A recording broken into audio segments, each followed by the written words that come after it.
तो बात करेंगे बेसिकली किस तरह से हम लोग एक वेबसाइट का हीरो सेक्शन क्रिएट करते हैं।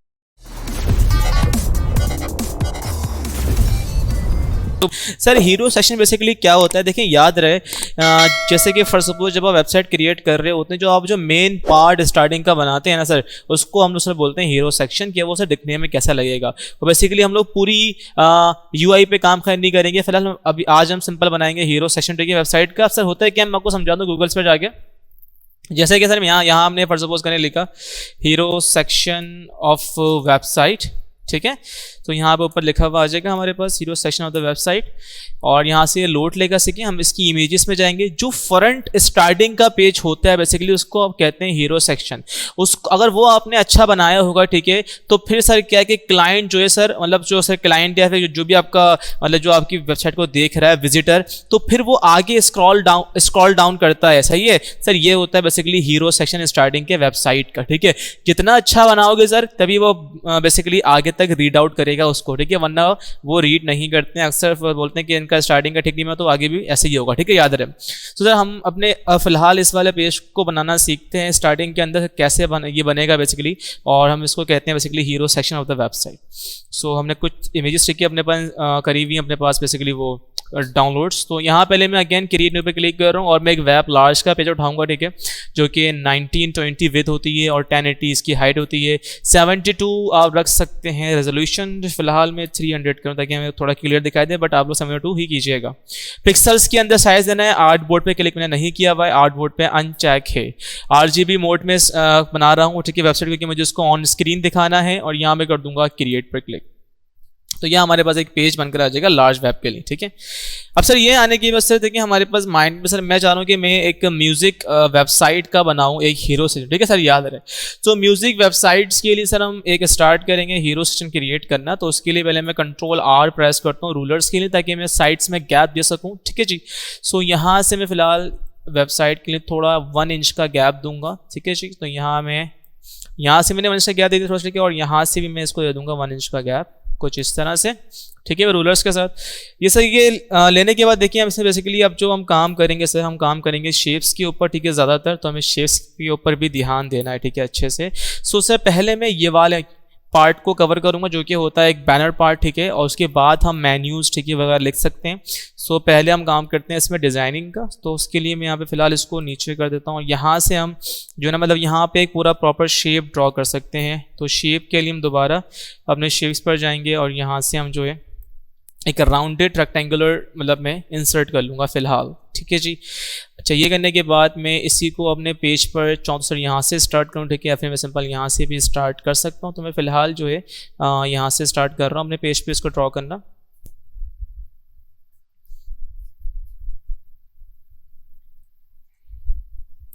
इतना काफ़ी है।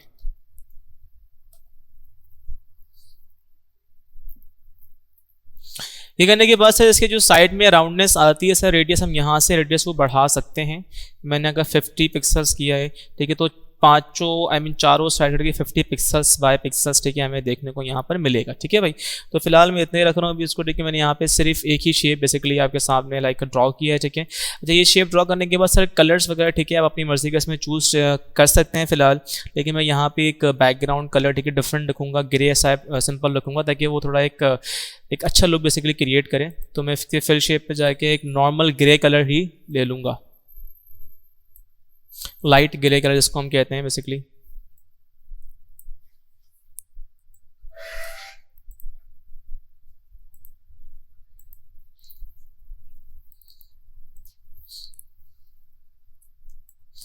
से ये कलर करने के बाद सर यहाँ पे हम बेसिकली अब इसमें इमेजेस ठीक है हम लोग लगा सकते हैं इसके राइट साइड पर। ठीक है, राइट वाले पार्ट पर। सो इमेज हमारे पास मौजूद है, हम फिलहाल उसको Ctrl+O प्रेस करते हैं पहले तो, ताकि हम उसको एक अलग पेज पे खोल सकें। उसके बाद फिर हम इसको इसमें भी ला सकते हैं।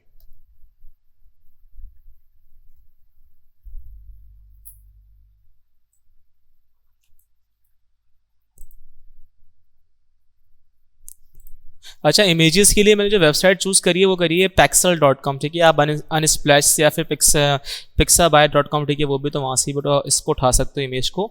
ये करने के बाद मुझे सर सिंपल इमेज सेलेक्ट करनी है बैकग्राउंड को छोड़कर, तो मैं सर कोशिश करूँगा यहाँ पे सेलेक्ट करूँ पहले अपना क्विक सिलेक्शन टूल, उसके बाद ऊपर ये प्रॉपर्टीज़ बार में ये बता रहा हूँ CC में, ठीक है, ऐसा होता है सर। ऊपर दिया जाता है आपको सेलेक्ट सब्जेक्ट, कि आपका सब्जेक्ट क्या, आप उसको सेलेक्ट कर सकते हैं ईजिली। तो जस्ट मैं यहाँ पे क्लिक करूँगा सेलेक्ट सब्जेक्ट पर, और थोड़ा लोड लेकर मेरे इस पूरे सब्जेक्ट को सेलेक्ट कर लेगा बैकग्राउंड को छोड़कर बेसिकली। अब यहाँ पे सिलेक्शन हो चुकी है, बट कुछ जगह ऐसी जो उसने सेलेक्ट बेसिकली नहीं करी, जैसे कि इसके जो हेडफोन्स हैं, ठीक है, इसके जो टॉप का बेसिकली पार्ट है ये सेलेक्ट नहीं हुआ है थोड़ा सा, ठीक है, ये भी हम सेलेक्ट कर लेंगे। अब सेलेक्ट कैसे करेंगे, देखिए हमारे पास यहाँ पे टूल मौजूद है क्विक सिलेक्शन टूल, ठीक है, इसको मैं क्लिक किया और प्रॉपर्टीज़ बार में हमें क्लिक कर दूंगा ऐड के ऊपर, क्योंकि मुझे सिलेक्शन के अंदर इसको ऐड करना है। और बात समझ में आ रही है, ठीक है ना। ये करने के बाद हम इस वाले पार्ट पर जाएंगे और ब्रश साइज आप बढ़ा सकते हैं अपने लार्ज ब्रैकेट्स के साथ। मैं इसको बढ़ाकर इस वाले पार्ट पर जस्ट क्लिक करूँगा इस तरह से, तो ये इसको सिलेक्ट करते जाएगा।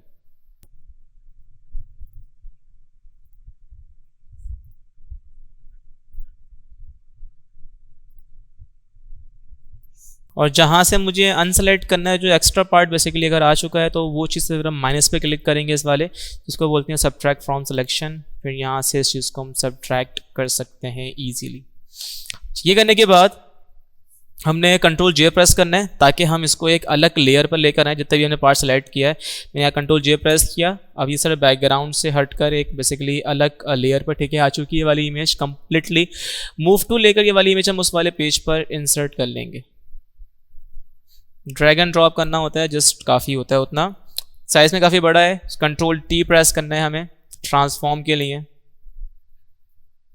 और यहाँ से इमेज को हम स्मॉल कर देंगे साइज को।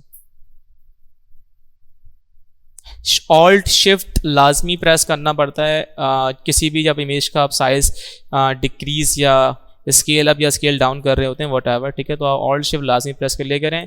अच्छा, मैं बेसिकली राइट क्लिक करके इसको फ्लिप हॉरिजॉन्टल कर दूंगा ताकि बेसिकली फेस जो है उनका साइड पर हो जाए, और उसके बाद फिर हम जो है को थोड़ा स्केल डाउन और करेंगे।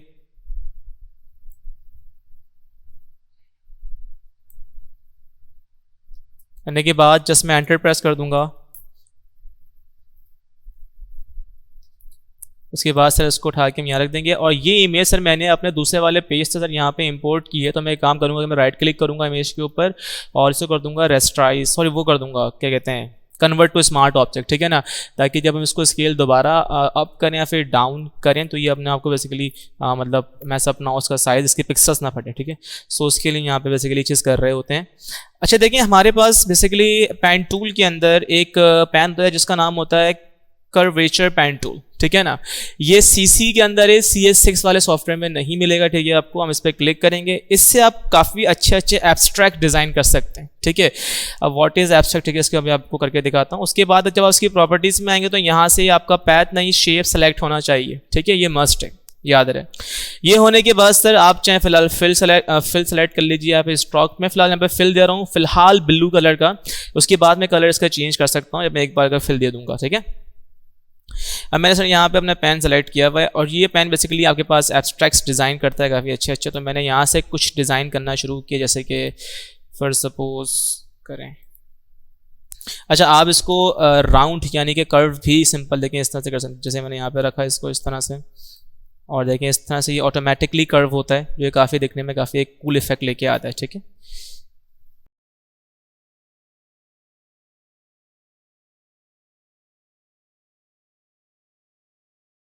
इस तरह हम यहाँ पे एब्स्ट्रैक्ट डिज़ाइन कर सकते हैं, ठीक है। सिंपल मैंने कुछ नहीं किया, सिंपल इसको डिज़ाइनिंग दी है एंड नॉर्मल है। ये करने के बाद सर मैं फिलहाल मूव पर क्लिक कर दूंगा। क्लिक करने के बाद देखिए यहाँ पे ये अपनी अलग लेयर लेकर आता है, क्योंकि ये शेप टूल है बेसिकली, देखिए ये शेप पे बनाया गया है इस वजह से। अब मैं इमेज यानी कि इमेज लेयर को इस लेयर के ऊपर ले जाऊँगा, मैं शेप को इसके नीचे रखता हूँ और इमेज बेसिकली उसके ऊपर आ जाएगी। बात समझ में आ रही है, ठीक है ना। अभी उससे उसके ऊपर आने के बाद देखिए सर मैं करने का, देखिए जितने भी इमेज का ये बॉटम का पार्ट है ना, बेसिकली जो सर बॉटम वाला पार्ट जो बेसिकली बाहर निकल रहा है आपके शेप से, सर मैं इसको कट आउट कर दूंगा कंप्लीटली। तो पहले मैं ट्रांसफॉर्म करूं इमेज को, कंट्रोल T और शिफ्ट दबा के मैं साइज थोड़ा इनहेंस कर दूंगा इमेज का इस तरह से। एंटर करेंगे सर इसको यहाँ पे हम लोग, और मैं इस वाले एब्स्ट्रैक्ट को भी कंट्रोल T प्रेस करके थोड़ा सेट कर सकता हूँ। ताकि वो कम्प्लीटली हमारी शेप के अंदर आए इस तरह से, ठीक है। तो ये हो गया हमारे पास, हमने एंटर किया और हम इस शेप को जो है ना इमेज के अंदर रखेंगे। सो मैंने शेप पे क्लिक किया, कंट्रोल टी ट्रांसफॉर्म अगैन, और मैं इसको हल्का सा उठा के ऊपर की साइड पे ड्रैग कर देता हूँ इस तरह से, और यहाँ से मैं लिटिल बिट छोटा कर देता हूँ। ये हो जाएगा सर। तो ये होने के बाद सर हम क्या मुझे बेसिकली करना है, कैसे जितना भी इसका ये बॉटम वाला पार्ट, ठीक है, मैं रिमूव ठीक करना चाहता हूँ इस वाले पार्ट को। सो सर कैसे करेंगे इसको रिमूव? बहुत सिंपल है। उसके लिए देखिए हम पहले एक काम करते हैं कि हम जो है इस इमेज को इस वाले शेप में क्रिएट क्लिपिंग मार्क्स करेंगे, ठीक है। सर कैसे होगा? ये बहुत सिंपल है। देखिए इमेज हमारे पास टॉप पे बनी हुई है, ठीक है, ये रही, और ये हमारे पास शेप है। अगर मैं Ctrl+Alt+G प्रेस करूंगा यहाँ रहते हुए, तो देखिए हमारे पास इमेज जो वो शेप के अंदर आ जाएगी, ठीक है। अब इमेज शेप के अंदर आने के बाद सर मैं चाह रहा हूँ कि देखिए ये वाला पार्ट तो कंप्लीटली हाइड हो गया है, बट ऊपर वाला पार्ट भी सर शो करें। तो सर क्या करेंगे उसके लिए? सर उसके लिए फिर आप जो है, मैं यहाँ पे इस इमेज की डुप्लीकेट बेसिकली क्रिएट कर सकता हूँ इस तरह से। डुप्लीकेट क्रिएट करने के बाद सर मैं जो इस इमेज पे अप्लाई कर दूंगा मार्क्स, ठीक है। अब मार्क्स बेसिकली क्यों अप्लाई किए? क्योंकि आपको पता है मार्क्स से आप इमेज का कोई भी पार्ट वगैरह हाइड कर सकते हो, ठीक है। ये करने के बाद सर जो आपने शेप यहाँ पे ड्रॉ किया ये वाला, मैं इसकी सिलेक्शन कर लूँगा। तो सर ये शेप हाँ सर, मैं यहाँ ये रहा शेप, कंट्रोल दबा के मैं क्लिक करूँगा इस लेयर के थंबनेल पे, ताकि हमारा शेप सेलेक्ट हो जाए। उसके बाद मैं इसको कर दूंगा इनवर्स सिलेक्शन। इसका मतलब ये होता है कि इस सिलेक्शन मतलब ये शेप को सेलेक्ट करने के बजाय बैकग्राउंड सेलेक्ट कर लेगा, ठीक है ना। शॉर्ट की होती है Ctrl+Shift+I, यहाँ मैं Ctrl+Shift+I प्रेस करूंगा, देखिए इसने पूरा बैकग्राउंड सेलेक्ट कर लिया है। अब मैं इसके मार्क्स पे क्लिक करूंगा इमेज के, और ब्लैक कलर मैंने सेलेक्ट किया हुआ है फोरग्राउंड पर। ब्रश टूल लेकर हम सर इसका बाहर का एरिया जो है ना वो रिमूव कर देंगे इस तरह से, बस, ठीक है। ये कर दिया। उसके बाद Ctrl+D कर देंगे फॉर रिमूव द सिलेक्शन, ठीक है। ये हो गया सर। अब ये होने देंगे हम यहाँ पे इस तरह से हाफ पार्ट, ठीक है, डिजाइन कर लिया इमेज का। अच्छा ये पार्ट डिजाइन करने के बाद मैं बेसिकली अपने जो मैंने यहाँ पे शेप डिज़ाइन किया था ग्रे कलर का, मैं थोड़ा इसको मैं चाह रहा हूँ कि मैं इसका साइज़ बढ़ा दूँ। तो Ctrl+T प्रेस किया मैंने, इसकी लेयर पे क्लिक करके मैंने हल्का सा साइज़ का इनहेंस कर दिया इस तरह से।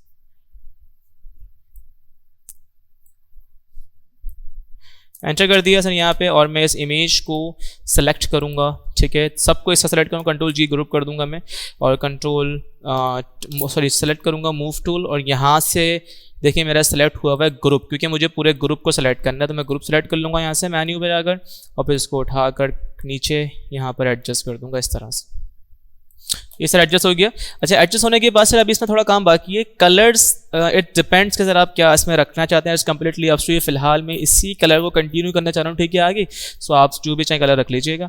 ये करने के बाद सर बेसिकली इसमें कुछ और डिजाइनिंग भी करना चाहता हूँ। तो मैं क्या करूँगा, सिंपल है, मैं इस शेप की डुप्लीकेट क्रिएट कर दूंगा अलग से दोबारा से। तो ये शेप, ठीक है, बना हुआ है यहाँ पे इस तरह से ब्लू कलर का। मैं Ctrl+J प्रेस करूँगा डुप्लीकेट के लिए, सी इसकी डुप्लीकेट यहाँ पे बन के आ जाएगी ये, ठीक है ना। इसका फिल शेप जो है वो हम फिलहाल नन कर देंगे, उसकी आउटलाइन हमें देनी है। लेकिन उससे पहले मैं Ctrl+T ट्रांसफॉर्म करके इसका साइज हल्का सा बढ़ा दूंगा। बढ़ाने के बाद एंटर कैसे, मैंने यहाँ पर एंटर करने के बाद से मुझे करना क्या है, मुझे बेसिकली मैं क्लिक करूँगा अपने शेप्स पर, ठीक है, और ये रहा इसका फिल। इसके फिल को हम फिलहाल नन कर देते हैं, और आउटलाइन में दे देता हूँ इसी कलर की, जिस कलर का हमारा ये वाला है, और इसको मैं हल्का सा लाइट कर दूंगा। ओके कर देंगे सर। यहाँ से करने के बाद आउटलाइन, ठीक है, हमारे बनकर आ चुकी है इस तरह से। हम चाहें तो अपने आउटलाइंस के अंदर ग्रेडियंट कलर्स भी अप्लाई कर सकते हैं, ठीक है भाई। कैसे सर? बहुत सिंपल है। उसके लिए मैंने ज़रा पहले Ctrl+Z किया, ताकि यहाँ से हटाई मैंने आउटलाइन, और हम FX पे जाएंगे, और FX पे जाने के बाद यहाँ लिखा होता है स्ट्रोक, तो यहाँ से क्लिक कर देंगे स्ट्रोक पर।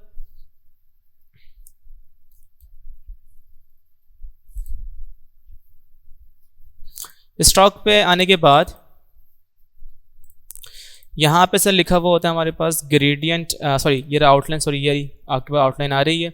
साइज सर आउटलाइन का आप क्या रखना चाहते हैं, ठीक है, वो चीज़ आप यहाँ पे मेंशन देखें कर सकते हैं। यहाँ पे एक पतली, ठीक है, आउटलाइन बनकर आ चुकी है ऑलरेडी, और आउटसाइड, ठीक है, रखना है, it's completely up to you. और यहाँ पे करना क्या है, आपने सिंपल कलर देना है, फिर आपको ग्रेडियंट कलर में देनी है, ठीक है, आउटलाइन। तो it completely up to you. तो फिलहाल मैं कर रहा हूँ ग्रेडियंट कलर्स, ठीक है। ये करेंगे, देखिए आप ब्लैक एंड व्हाइट कलर की, ठीक है, इसमें आउटलाइन बन जाएगी। और मैं यहाँ पे कलर को चेंज कर दूंगा। तो मैं यहाँ पर सर क्लिक करता हूँ इन स्टॉप्स के ऊपर। मैं यहाँ पे सेलेक्ट करूँगा पहले ये वाला कलर, थोड़ा मैं इसको डार्क कर दूंगा इस तरह से, और ये वाला कलर सेलेक्ट करके इसको भी हम थोड़ा लाइट सा कर देंगे इसी का लेकर। ओके, यहाँ से हमने उसको ओके कर दिया है बेसिकली, और ये कुछ इस तरह बन जाएगा। साइज़ मैंने थोड़ा बढ़ाया, मैंने किया इसका साइज़ 8 किया, तो देखिए इस तरह हमारे पास ये आउटलाइन शो हो रही है। ठीक है, इट लुक्स गुड। उसके बाद हम इसका आउटलाइन का कलर्स का एंगल भी चेंज कर सकते हैं इस तरह से। ठीक है, जो भी हम चाहें, जिस तरह चाहें एंगल भी उसका उसी तरह से सेट कर कर रख सकते हैं। ओपेसिटी भी यहाँ से मैं आउटलाइन की सेट कर सकता हूँ जितनी मैं चाहूँ। ठीक है भाई, फिलहाल ये करने के बाद मैंने इसमें ऐसे ओके कर दिया है और काफ़ी ठीक लग रहा है। ठीक है, अब यहाँ पे कुछ छोटे छोटे आर्टिकल्स, मतलब सॉरी आर्टिकल बोल रहा हूँ, वो छोटे छोटे एब्स्ट्रैक्ट डिज़ाइन, ठीक है, यहाँ पे आप बना सकते हैं। सर कैसे बनाएंगे भाई? बहुत सिंपल है। उसके लिए हमने अगेन सेलेक्ट करना है पेन टूल में आके, क्रिएचर पेन टूल। ठीक है, और करने के बाद मैं फ़िलहाल जो है यहीं पर ही आकर आर्टिकल्स, वो डिज़ाइन कर लूँगा, क्या बोलते हैं उसको, एब्स्ट्रैक्ट समथिंग। जैसे कि मैंने यहाँ पे इस तरह क्लिक किया, ठीक है, और यहाँ पे इस तरह से ये देखो इस तरह से एक हमने डिज़ाइन कर लिया, बेसिक सा आर्टिकल, बेसिक सा शेप। ठीक है, ये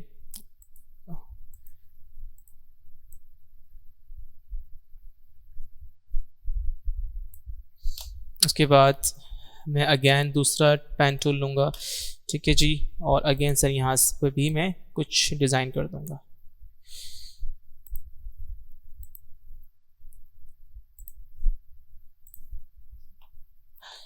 ठीक है भाई, ये चीज़ हमने यहाँ पर डिज़ाइन कर ली है। सेकंड हम सर यहीं पर ही डिज़ाइन कर देते हैं फ़िलहाल। ठीक है, फिलहाल मैंने कुछ, ठीक है, इस तरह से पार्टिकल डिज़ाइन कर लिए अलग अलग। ठीक है, ताकि वो थोड़ा लुक में दिखने में थोड़ा ठीक लगे। इन तीनों को हम सेलेक्ट करेंगे इस तरह से, शिफ्ट के साथ कंट्रोल जी ग्रुप कर दूंगा मैं। ग्रुप पर डबल क्लिक करके मैं इसका नाम चेंज कर दूंगा। मैं कर दूंगा जैसे कि फॉर सपोज करें एब्स्ट्रैक्ट्स डिज़ाइंस। ठीक है, तो यहाँ पे कर देंगे एब्स्ट्रैक्ट्स डिज़ाइन, और इनका कलर जो है हम चेंज कर देंगे। हम तीनों को सेलेक्ट करेंगे एक साथ। अच्छा, करने के बाद हम उसके, चलो हम पहले काम करते हैं कि एक का कलर चेंज करते हैं। डबल क्लिक किया मैंने इसके ऊपर फ़िलहाल, और यहाँ से मैंने इसका कलर लाइट कर दिया। ओके, ठीक है भाई, सेम यही डबल क्लिक करके सारे कोड्स का कलर मैं बेसिकली लाइट कर दूंगा।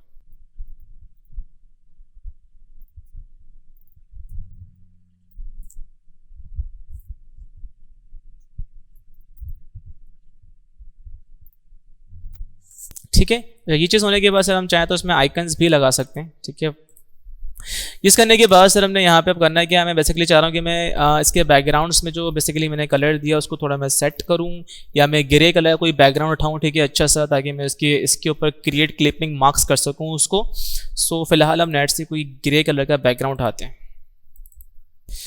सो यहाँ से हम लोग उठाते हैं इसका बैकग्राउंड, फाइल मेनू पर जाऊँगा, फिलहाल मैं प्लेस कर लूँगा उस इमेज को। इमेज डेस्कटॉप पर है हमारी, बैकग्राउंड ये रहा, हम इसको यहाँ प्लेस कर देंगे। ठीक है, साइज़ काफ़ी इनहेंस है फिलहाल अभी इसका, तो मैं थोड़ा सा इसका साइज़ एडजस्ट कर देता हूँ इसी पर ही फिलहाल। Then enter. अब मुझे इसको उसी शेप के अंदर रखना है, तो मैंने इसको उठाया, वो शेप हमारे पास बिल्कुल लास्ट में है, यहाँ रखा, और राइट क्लिक करके क्रिएट क्लिपिंग मार्क्स कर दिया। शॉर्ट की पता है आप लोगों को, कंट्रोल ऑल्ट जी होती है, और कंट्रोल टी करके फिर हम यहाँ पे इसको इस तरह से एडजस्ट कर लेंगे फिलहाल। ये करने के बाद हम इसको थोड़े ओपेसिटी में डाउन कर दूंगा इसकी।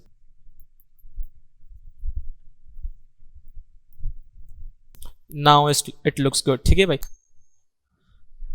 ये वाली वीडियो का हमारा पार्ट 1 है, और अब जो नेक्स्ट वीडियो आएगी, ठीक है, वो इसका पार्ट 2 होगा, क्योंकि बेसिकली वीडियो ऑलरेडी 60 मिनट्स की हो चुकी है, तो काफ़ी लेंथी हो जाएगी, तो इस वजह से फिलहाल हम आज इतना रखते हैं। फिर नेक्स्ट वीडियो में इसका जो हाफ पार्ट रह गया उसको कंप्लीट करेंगे।